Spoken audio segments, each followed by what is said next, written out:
The key to everything.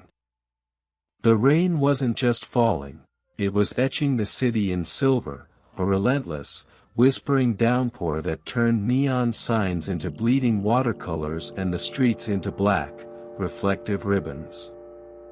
Elara Vance watched it from the third-floor window of her small, book-crammed apartment, her breath fogging a small circle on the cold glass. She wasn't watching the people, hunched and hurried like black beetles under their umbrellas. She was watching the spaces between them, the way the light fractured in the puddles, the patterns the drops made as they traced erratic paths down the pane. It was in these liminal spaces, these cracks in the ordinary, that she always felt something was watching back. Her life was a curated collection of anomalies. A freelance researcher by trade, she pieced together historical puzzles for academics and authors, but her true work, her secret vocation, was the study of coincidence. Not the trivial kind of wearing the same shirt as a colleague, but the profound, gut-wrenching synchronicities that felt like a tap on the shoulder from the universe itself. A dream of a three-legged dog would be followed, the next day, by stumbling upon a forgotten news article about a three-legged stray that saved a child. Thinking of a long-lost friend would precipitate a letter from them, the postmark dated the very hour of her thought. For Elara, these weren't accidents. They were clues. Grammatical errors in the silent language of reality. The current pattern was a name. Arthur Pym, it had first surfaced a week ago, whispered by a senile old man she'd interviewed about pre-war architecture. The name had appeared again the next day, scrawled in the margin of a second-hand book on perceptual psychology. Then, last night, in the hypnagogic haze between sleep and waking, the name had echoed in her mind, accompanied by a single, clear image, a lighthouse, not on a stormy coast, but standing alone in a field of gray, withered grass. The synchronicity that broke the camel's back, that turned a curious pattern into an imperative, happened an hour ago. She'd been sorting through a box of her late grandfather's effects, things she'd avoided for years. Among his old pipes and faded maps, her fingers had closed around a cold, smooth object. It was a heavy, brass key, ornate and old. Tied to it with a frayed red thread was a small, yellowed tag. On it, in her grandfather's precise, familiar handwriting, were two words, Arthur Pym. The air left her lungs. This was no longer a whisper, it was a shout. The key felt alien and familiar in her palm, a cold seed of mystery. It was an invitation, or perhaps a summons. The rain outside seemed to intensify, its whisper becoming a demand. She knew, with a certainty that bypassed logic, that she had to find the lock that this key fit. Her investigation began in the digital world, but it was a ghost hunt. Arthur Pym left no trace. No social security death index, no property records, no mentions in digitized newspapers. He was a man who had expertly erased himself, or had been erased. The only thread, frayed as it was, led to a part of the city she rarely visited, the industrial docks, a skeletal graveyard of rusting cranes and warehouses that time had forgotten. An old city directory, predating the internet, listed an A. Pym as the proprietor of a curiosity shop on Wharf Street, a street that modern maps claimed no longer existed. That is how she found herself, later that night, driving through the weeping city towards the waterfront. The rain had not relented. It hammered on the roof of her old car, a frantic percussion to the thrum of the engine. The well-lit streets of the city center gave way to narrower, darker lanes, where the fog, born from the collision of cold air and the river's warmth, coiled like phantom serpents around the lampposts. The light they cast was sickly, failing to penetrate the deep shadows between buildings. Wharf Street wasn't so much a street as a scar, a cobblestone lane choked with weeds and litter, running parallel to the silent, black water. The warehouses here were hulking monoliths of brick and corrugated iron, their windows boarded up or gaping like empty eye sockets. The air smelled of wet rot, diesel, and the profound melancholy of abandonment. She parked her car, the sound of the door closing echoing unnaturally loud in the dense silence. The rain was a mist here, a cold, clinging veil. She walked, her footsteps the only human sound, her flashlight beam a nervous, darting animal. And then she saw it. Tucked between two vast warehouses, looking as if it had been squeezed into existence, was a narrow, three-story building. Its windows were dark, but one of them, on the ground floor, was shaped like a keyhole. A sign, so faded the letters were almost ghosts themselves, swung creaking in the wind. It read, "Pim's Emporium of Lost Causes." Her heart was a trapped bird against her ribs. This was it. The key in her pocket felt suddenly heavy, a lodestone pulling her forward. The door was immense, made of dark, age-blackened oak, banded with iron. And at its center was a lock, large and intricate. Without allowing herself to think, without giving fear a chance to veto action, she pulled the brass key from her pocket. It slid into the lock with a smooth, well-oiled click that was deafening in the quiet. She turned it. The mechanism groaned, a deep, resonant sound that seemed to travel up through the soles of her feet. The door swung inward on silent hinges. The air that washed over her was dry and still, carrying the scent of old paper, dust, and something else, ozone, like the air after a lightning strike. She stepped inside, sweeping her flashlight beam around. The space was a cavern of clutter. Shelves reached to a shadowy ceiling, crammed not with ordinary curios, but with objects that seemed to defy categorization. "I wondered when you would come, Elara Vance," he said, his voice a dry rustle, like pages turning. "The key has a way of finding its seeker. You knew my grandfather." Pim's lips curved into a faint smile. "Knew him. He was one of my most promising students. Until he grew afraid. The mind, you see, is a wonderful servant but a fearful master. He chose the comfort of the known over the terror of the infinite. He asked me to keep the key, to pass it on when the time was right. It seems the time is right. Students. What are you teaching?" Elara asked, her mind reeling. Her grandfather, a practical, kind-eyed man who grew roses and fixed clocks, a student of this? "I am a curator of perception," Pim said, gesturing to the strange collection around them. "These are not mere objects. They are focal points. Tools. They help to quiet the noisy conscious mind and allow the deeper, older self to speak. You feel it, don't you? The tug of the pattern. The whisper behind the world. Most people spend their lives building walls against that whisper. You, my dear, have been listening at the keyhole." He led her deeper into the shop, to a small, circular room lined with dark velvet.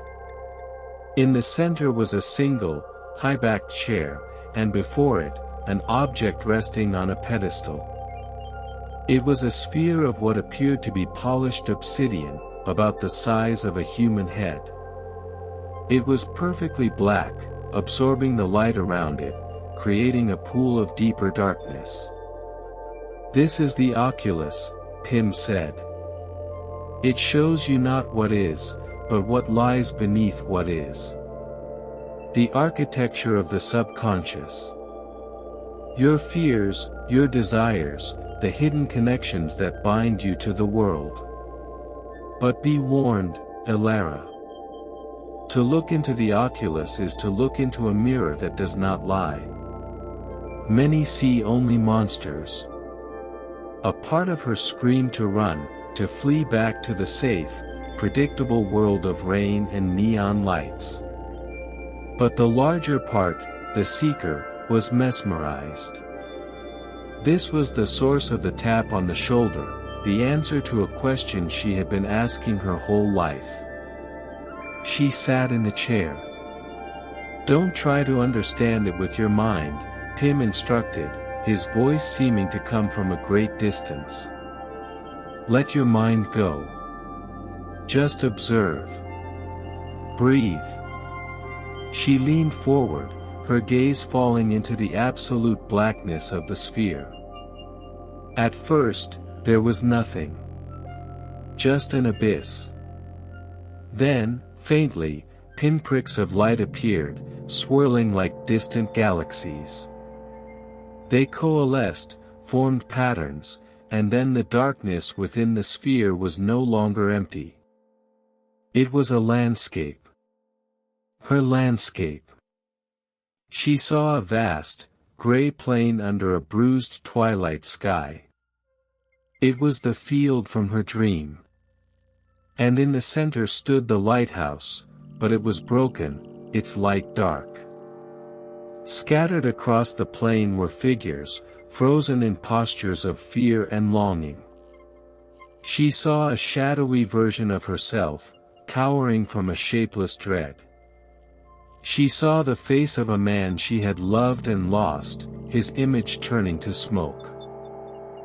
She saw a childhood memory of being lost in a supermarket, the paralyzing terror of abandonment, magnified 1,000 times. This was the geography of her own subconscious, a desolate country ruled by fear. "This is my mind," she whispered, her voice thick with horror. "This is the part of your mind that believes it is separate, alone, and fragile," Pym's voice echoed in the chamber of her perception. "It is the echo chamber of your past hurts. But look deeper. Find the source of the light." Tears streamed down her face as she forced herself to look past the frozen figures, past the broken lighthouse. She focused on the emptiness, the silence between the fears. And then she saw it. A faint, golden thread, pulsing with a soft light.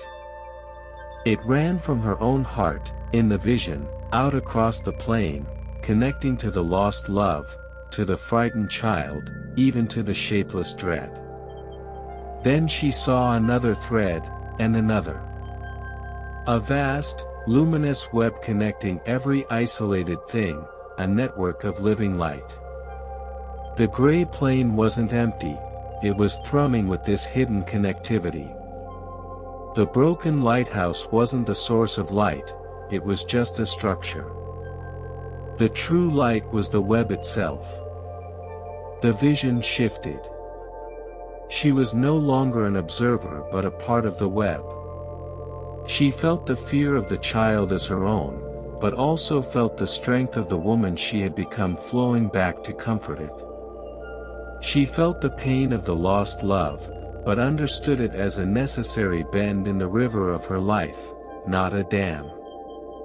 The synchronicities, the coincidences, they weren't external signs from a separate universe, they were the visible nodes of this inner network, the points where the hidden light briefly flared into the visible world. The revelation was not intellectual, it was physiological. It was a shiver that started in her soul and resonated through every cell.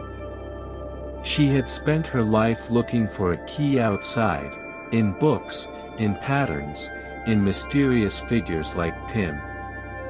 But the key was not to a door leading out. It was to a door leading in. The source wasn't a place to be found, but a power to be recognized. It was the fundamental, connective energy of consciousness itself, the wellspring of courage and creativity that had been there all along, obscured by the noise of her own fears. She pulled her gaze from the oculus, gasping. The dark velvet room seemed brighter, more real. Arthur Pym was watching her, his expression unreadable. "You see," he said softly. "The prison is made of your own fears. The key was always in your hand." "What do I do now?" she asked, her voice trembling but clear. "Now." Pym smiled, a genuine, warm smile that transformed his ancient face. "Now you live. You are no longer a seeker of truth, Elara. You are a living expression of it.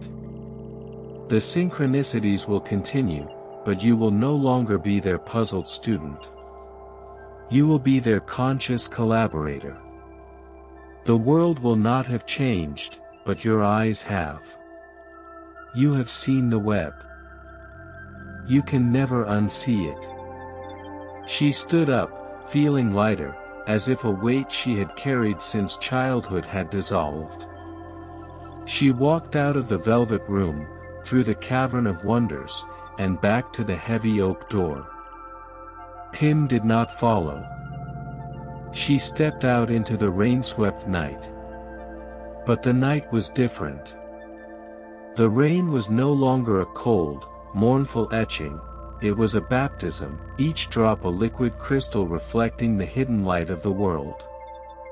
The abandoned street was no longer a scar, it was part of the pattern, holding a potent, sleeping energy. She could almost see the golden threads, faintly, connecting the rusting crane to the glistening cobblestone, to her own beating heart. She drove home through the transformed city.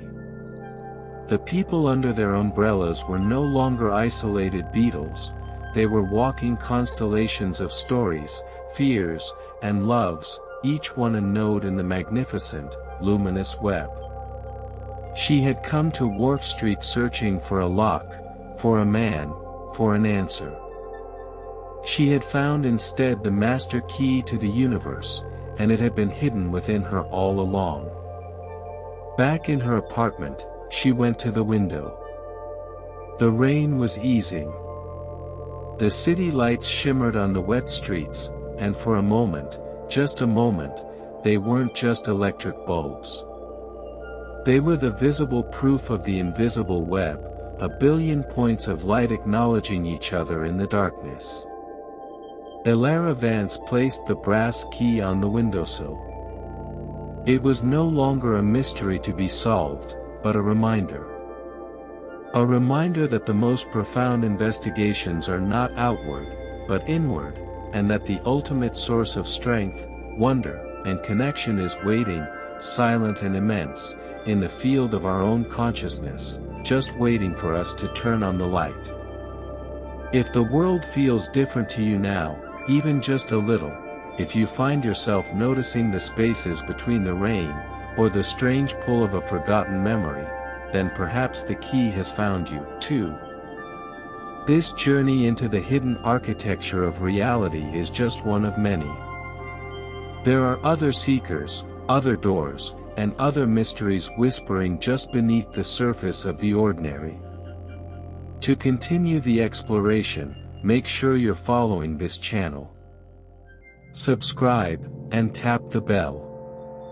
That way, you won't miss the next episode when it emerges from the static. These stories are crafted from silence and shadow, and your voice gives them resonance. Let us know what you felt in the comments. Was there a moment that resonated with you? A synchronicity you've experienced?